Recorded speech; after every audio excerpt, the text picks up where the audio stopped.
Hey guys, it's Diamond Marie, and you're watching Orgasm Central TV.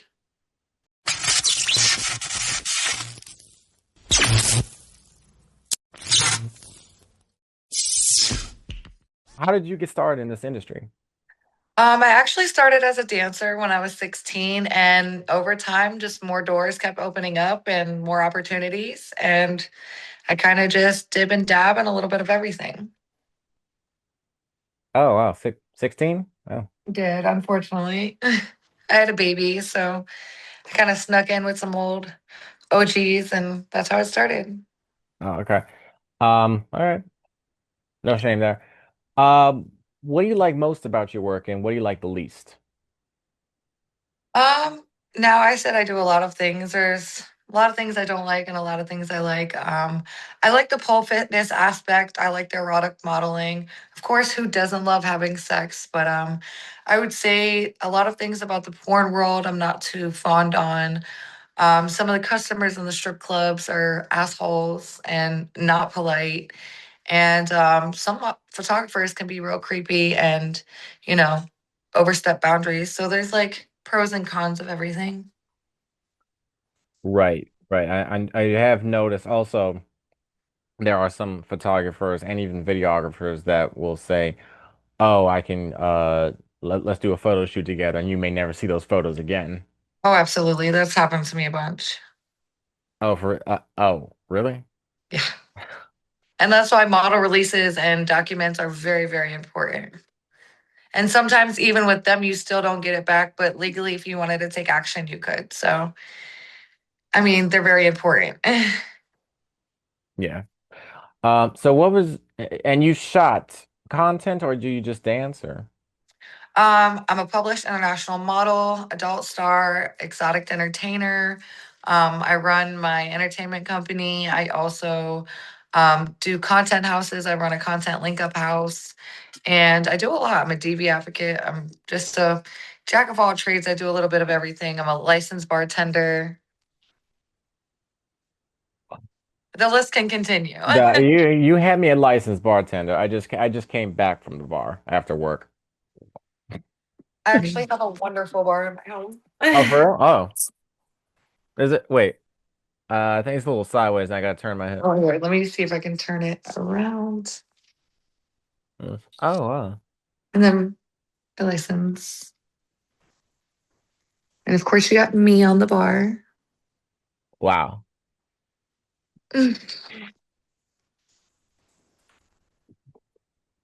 Wow. So model, dancer, bartender.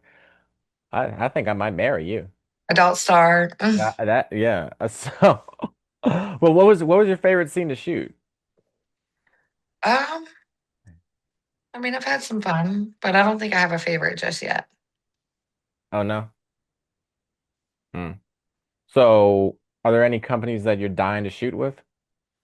I'm still gonna say my favorite porn star is still Ricky. Ricky of the Year, Ricky Thompson, whatever he calls himself nowadays, with Brazzers. Oh, browsers.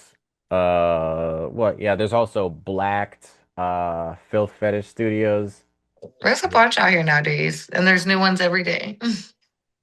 Yeah, a couple.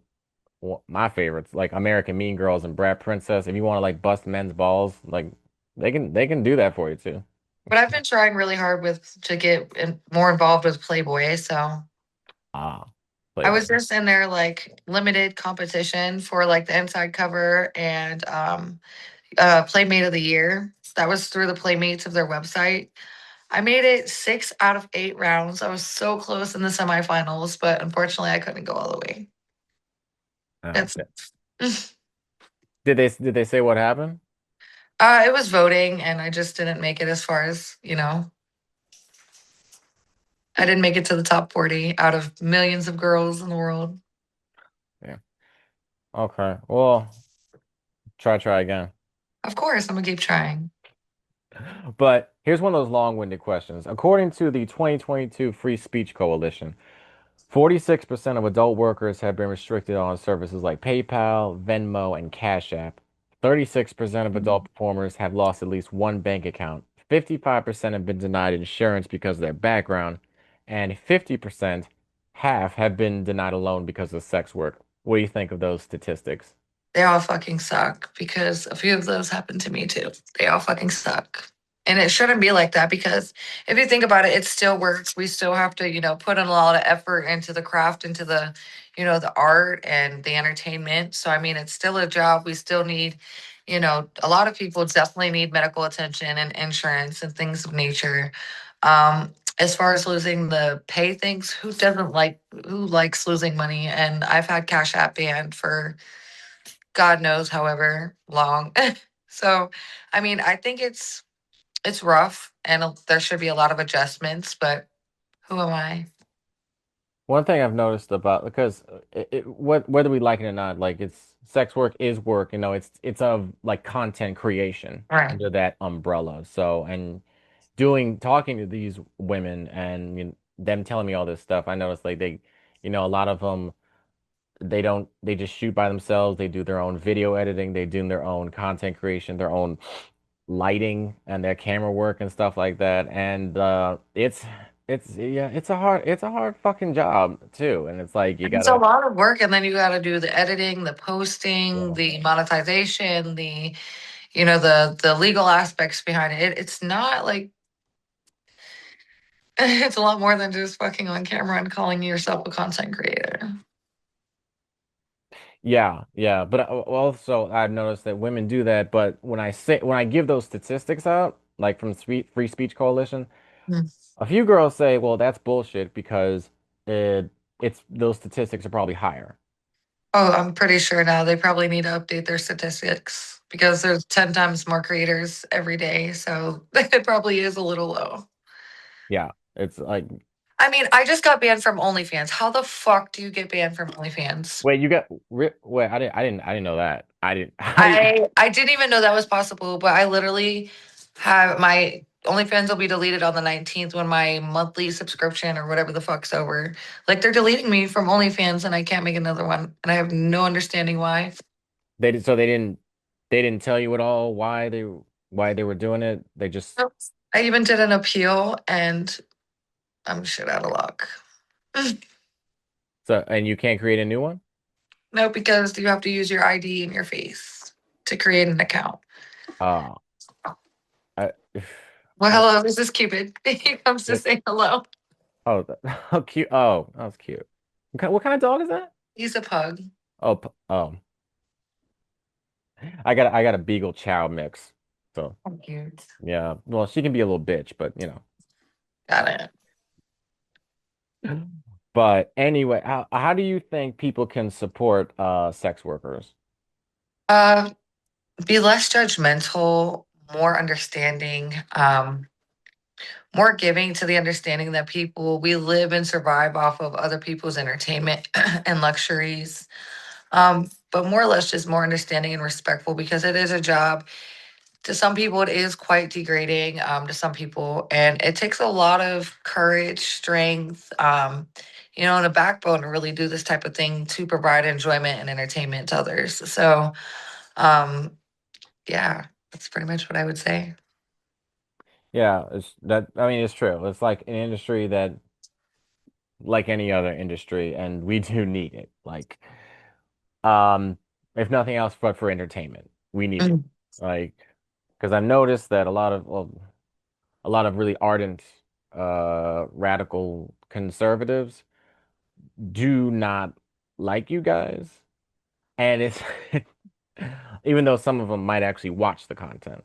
Right. So it's like, and I've had my doubts too. It's like, oh well, I thought this industry for a time was bad, but then I was like, well, no, these are women. They're human beings, men and women, and they're trying to We just have feed their feelings. We're yeah, trying to just survive. yeah. They're just trying to feed their family. They're not doing anything illegal.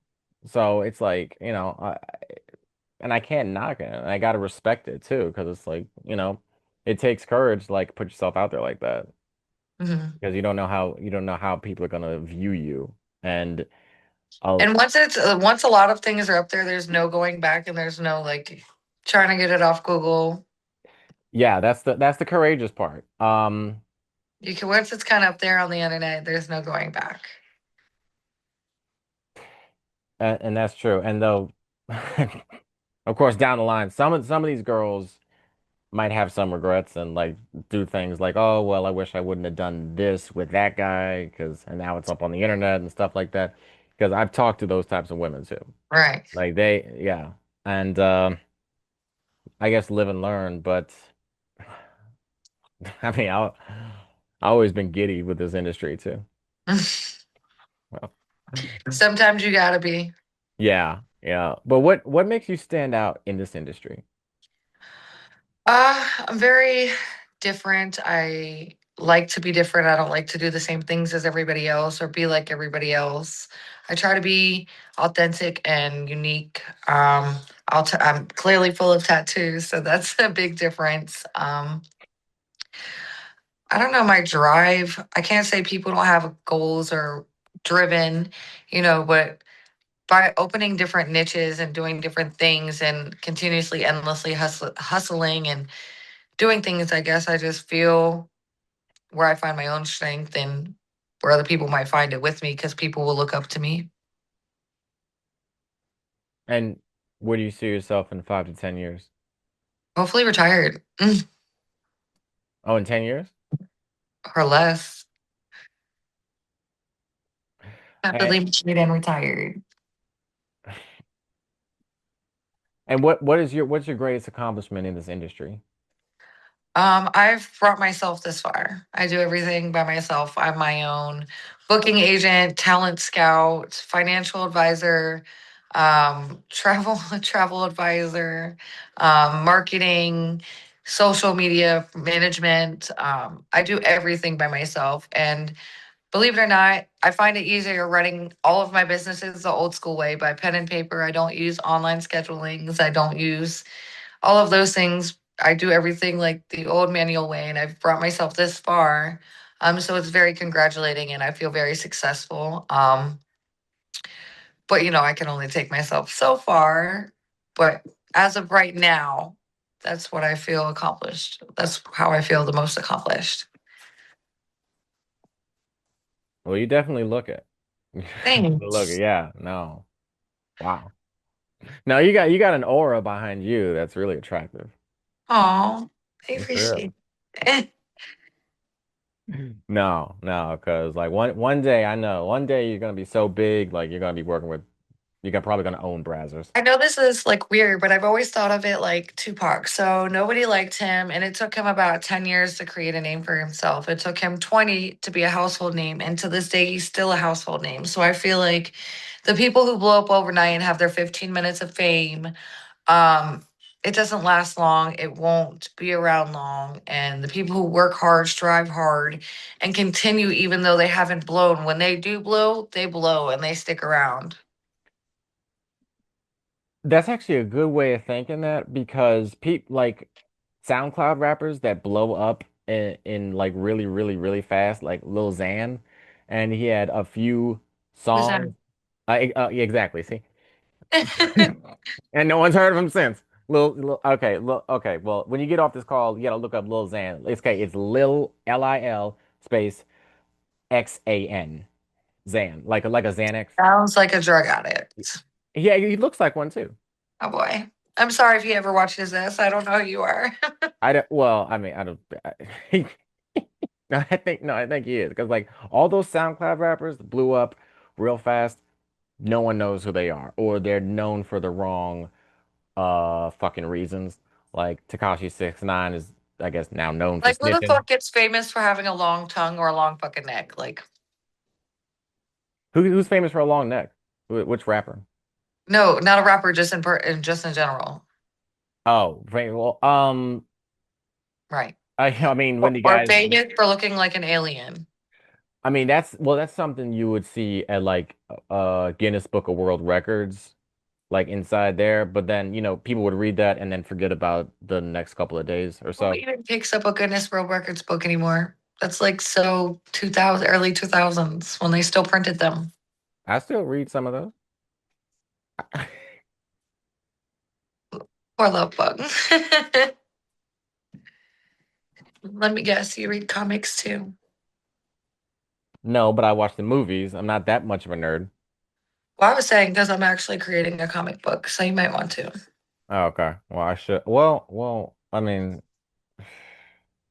I don't know. I think I'd rather watch the movie. I think you should buy it just because I'm in it and I'm, producing it.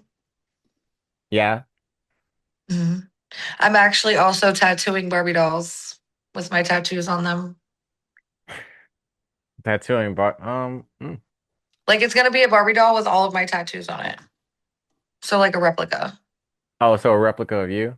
Oh, hmm I mean, how, And that's trademarked, so nobody steal my idea. It's trademarked by Diamond Marie XXXENT LLC. I mean, yeah. I mean, that's a good product placement. I just don't know what I would do with that because it's like that's for like Put it on your women. shelf like Elf on the Shelf and just look at me all the time. I don't know. I do like looking at you. I'm not gonna Appreciate it. Next question. Or lie. you have them. Well, bonus question. I don't, and maybe you know this or not, and that's fine. But what's the difference between a kink and a fetish, in your opinion? Oh, that is a good question. I mean, they have a lot of similarities, but off the top of fine dissociation for them both. A fetish is more on the dominance level, I would say, and a kink is more on a s- like subby pleasurable level, kind of, sort of. But there's a lot of different kinks and fetishes, so that doesn't really work either. Damn, cat got my tongue.